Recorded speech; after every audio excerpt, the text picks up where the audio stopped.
Michael, it's the second game of a busy period, and seasons can change on the results over this Christmas period. You did say after the game that we managed to contrive to lose, that you'd rather look at the footage of the game and then say if you could find any positives. So my first question is, did you find any positives?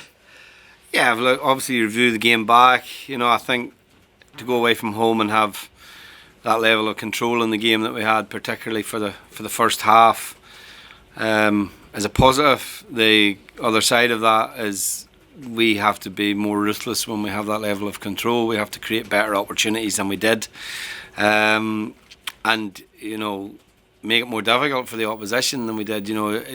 We've seen here ourselves how difficult it is at times to play at home if you're behind, and we didn't obviously exploit that on the night, because having gone ahead, we obviously gave the opportunity back to the opposition to equalise so soon afterwards. But yeah, there was positives from the point of view of that.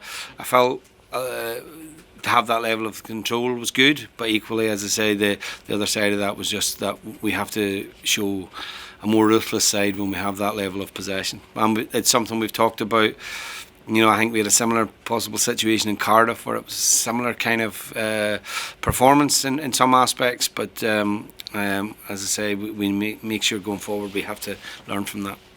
You've talked about the players have to get themselves up for the games, and undoubtedly you'll be trying to help improve morale, because it must be down when you lose matches like that. But do you think this group of players, you can drag them along and get them out of this relegation battle that we're in? Yeah, we have to. It's as simple as that. The message has been pretty loud and clear to the players. I think the players recognise that they have to do better. They're under no illusions that way. We're not, I suppose, wrapping them in cotton wool and saying that things are going okay, they're going fine. We look at where we are at this position in the league. From the season, we've lost more games this season than we did last season. So, for example, that's not a positive at all. We have to make sure that we start to be more difficult to beat. I think is important for us as well as winning games. We have to have a tougher side to ourselves, and some of those defeats we need to turn into draws, possibly particularly away from home. But I think, there's enough in the squad in terms of quality. What we need to do, and what we've tried to do, is put a team on the pitch, as hard a working team as possible on the pitch, with players that I believe have the right attitude and have the right desire to fight away from the situation we find ourselves in, obviously in the bottom of the league. It was quite evident that when we had the injuries, you had to drop Klukas back into a full-back position, and then Tom Ince is not the force that he was. How are you going to cope if the injury problem continues? Because obviously we're short in certain areas that you know of. You've already mentioned that the transfer window is going to be very difficult with FFP players perhaps looking elsewhere. You've very honestly said that we're in a relegation battle. Things for the supporters don't look great, because the fans don't believe we've got the players that can get us out of this mess. You obviously do. But how difficult is it going to be for you in this transfer window to get the players in that you feel we need to give us more width, for example? Well, it's. I think any transfer window is difficult. January in particular, when you have a big squad, it possibly makes it that little bit more difficult, because, as you rightly say, we have to create room to bring players in, room financially, and obviously room in terms of numbers. We don't want to increase the squad unnecessarily. I think the size of the squad has made the job difficult in the 6 weeks that I've been in. Even organising training to an extent, it can be a challenge, and trying to evaluate players fairly as well has been a challenge in that period in time. But we have to try, and obviously the challenge is that when we come out the other side of January, that we have a better balance to our squad than what we have at the minute. As I've talked about right from the first day I've been in the building, that we have a lack of width. We also have really only one natural left back in the club that is available to us because of Josh Timon being allowed to go out on loan. So all of those scenarios are challenges that we're dealing with at this minute in time. I still believe that the current squad, even trimmed down, has enough to fight away from the situation. But I do believe that, with the right additions and that we can add a little bit of energy and a little bit of pace into the squad in the right areas will help us. It'll increase competition for places as well, which I think is important in those areas of the field. And ultimately, the message to the players has been that they the responsibility is all of ours, us, myself and the players, to put together a consistent run of form. I think we threatened that a couple of times. We win the first 2 games, lose 3. We then have a win and a draw, and we lose again. That is, I think, on a par with how a lot of clubs in the Championship perform. But we have an opportunity now over the next 3 games in the Christmas period to try and get that consistency again. And that's the message that we've hammered home to the players since, obviously, the game on Friday night.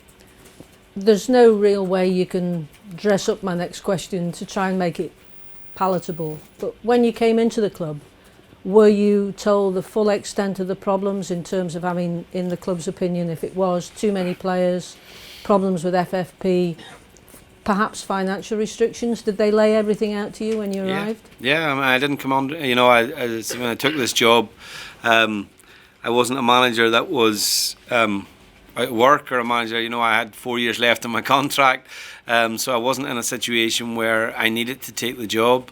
I said all along the challenge was something that I was prepared to meet. Having met with the owners and seen obviously what their short term and obviously longer term vision for the club is, and I think that there's great support there. We are restricted.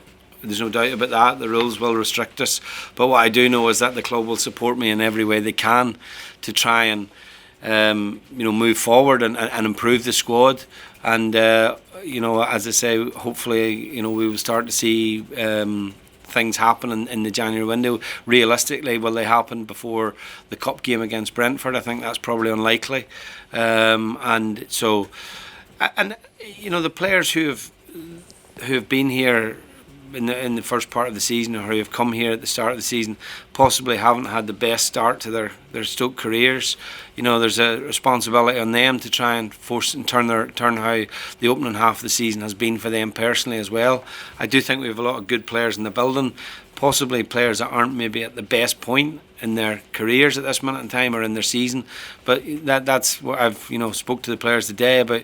They have to work hard together as a group to turn things around. What we can't have at this situation is we start to behave like individuals, because that will unravel. And the most important thing is that collectively we make the situation better, and then the individuals will thrive in a better environment as well. Is there anything, because now you've been here for quite a while, it seems, is there anything that surprised you, or anything positive or negative that you perhaps wouldn't have known until you got your feet under the table, like in the backroom scenes? I think probably the only thing, I suppose, the nature of the games, how quickly they come, and your preparation time and dealing with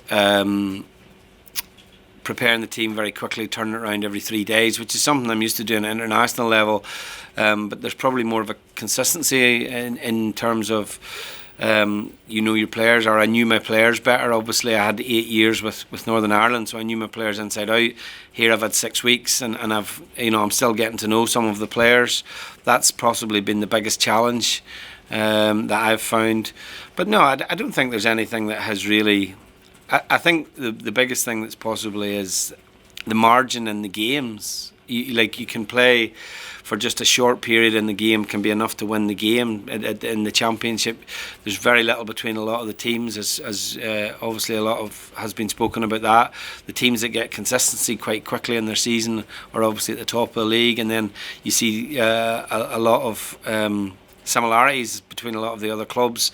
And I think for me, when I look back at the games we've lost, I suppose the learning curve for me was like, how could we have maybe done something different to try and take something from that game? We've tried to win every game because of the situation we're in, and possibly when we look back, we possibly could have picked up 2 or 3 draws in those games, which would have given a slightly different complexion on the 8 games that we've had since we've been in. And on the injury front, we obviously had a couple of knocks. How are we looking? We had first of all, for Friday night, with the issue with Ryan Woods and Peter Otobo both being ill, and obviously Stephen Ward and James McLean came off, so they're doubts obviously for the game on Boxing Day. Peter and Ryan are back in training over the weekend and trained with the squad today. Ryan Shawcross trained with the squad today as well. So I think our only real concerns are around Stephen and James. And it's more about rest and recovery and just play at this time of year, isn't it? It is, yeah, very much so. It's you don't want to unnecessarily have to change your team, but I think we have to be mindful of that in relation to the schedule of the games. But equally, as I say, we've tried to be consistent with our selection, certainly. And the main thing is that going into the back of these games, it's always easier going into the next game off a positive result. And that's what we'll be aiming to obviously start with on Boxing Day. And Sheffield Wednesday are probably not going to be one of the easiest sides, although you always say there's no easy sides. They're on a good run. It will be a very difficult game. Yeah, they've got, I think possibly 4 out of the last 5 they've won, so they've got that little bit of momentum. And that's the challenge that we'll face. We'll face a team coming here full of confidence, and we have to be able to deal with that. It's a good challenge for us. I don't think at this minute in time, possibly who we play is the big deciding factor. We have to focus more on ourselves and making sure that we're at our maximum and that we're progressing in the right way. But I certainly believe it's a game we're more than capable of winning. Last from me, the fans are getting particularly disgruntled with not so much the defeats, but the manner of the way the team lose or how they perceive the performance is. The problem is, as you probably know, well, you will know as a former footballer, if you've not got confidence and the crowd start getting on your back, the tendency is just to get rid of the ball and lump it forward. You really need the crowd to stick with you, don't you?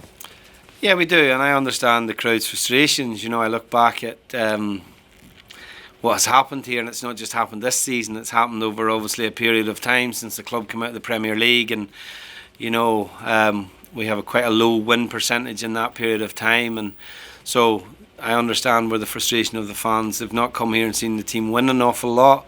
I think since our time in the Championship we've won 16 games in total, which for a club of this size is clearly not acceptable. So we have to understand those frustrations. What I will say is that the fans can make a huge difference to the confidence level of the players, and I would ask them if they can give us their maximum backing on Saturday or on the game on Boxing Day. That I think it'll make a huge difference to obviously the performance. We've at times shown what we're capable of as a team, but at times, as you rightly say, we've shown a little bit of anxiety in our play, and that's something that obviously we need to remove from the psychology for the players as well. We need to go into the game as positive as possible, and a positive atmosphere in the stadium obviously helps that. Well, I hope you have a great Christmas, but more importantly, I hope you make everybody who's a fan's Christmas the following day. Thank you. Thanks very much. Thank you. You talked about positive attitudes, yeah. When you first took the job, you had a run of games against the likes of Wigan and Middlesbrough and Barnsley. Now you've got a really tough run next month. I think it's 5 of the top 7. Is that going to be the biggest challenge of the season? No, not necessarily. I don't think so. I don't think that the games, as I said, teams get in little runs of form at different times in the season. Sheffield Wednesday are certainly one of those teams. I think the games against the teams around you are equally as difficult as the teams above you. So no, look, the biggest challenge for us is to take care of our own house and get our own confidence, our own level of performance higher. The fact that the teams we are playing are above us, that gives us a challenge. There's no doubt about that. But as I say, we're in a situation where we just have to take literally every game as it comes. If we can beat the better teams, that will increase our confidence level. And as I say, 3 points is 3 points in this league, and we have to do everything possible to take it in the games that lie ahead.